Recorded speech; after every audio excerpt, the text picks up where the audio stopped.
Pemirsa, Bupati Aceh Jaya T. Irfan TB bersama Kadis Pendidikan Aceh Jaya meresmikan penggunaan gedung baru SD Negeri 4 Indrajaya Kamis pagi.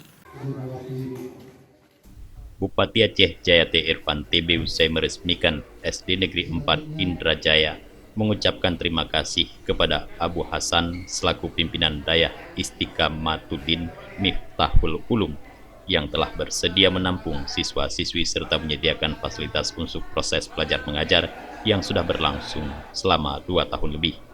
Sehingga proses belajar mengajar di SD 4 Indrajaya tetap berjalan sebagaimana biasanya pasca peristiwa penyegelan SD Negeri 4 Indrajaya di Desa Kuala oleh ahli waris pemilik tanah pada September tahun 2017 lalu. Selain itu, Irfan sangat menyayangkan terjadinya penyegelan sekolah tersebut sehingga secara terpaksa siswa harus dipindahkan dari sekolah itu.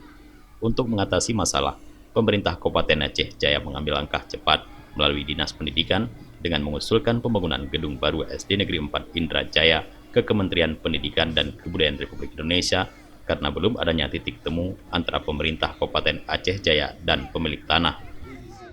Anak-anak kita dari kelas 1 sampai 6 ya, dapat melakukan proses belajar pada hari ini di gedung baru, dan kami sampaikan kepada Kepala Dinas apabila ada kelengkapan infrastruktur lainnya yang belum terbangun dan juga ada mobiler yang belum lengkap, ini segera dilengkapi sehingga proses belajar mengajar dapat terlaksanakan dengan baik.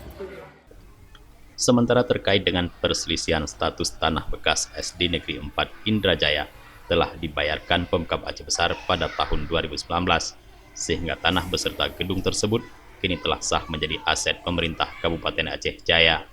Bupati Aceh Jaya memerintahkan Dinas Pendidikan Kabupaten Aceh Jaya untuk dapat segera memfungsikan gedung itu dengan dijadikan sebagai tempat pertemuan ataupun kegiatan kepala sekolah dan guru dalam Kecamatan Indrajaya. Dari Aceh Jaya, Tim Liputan Aceh TV melaporkan.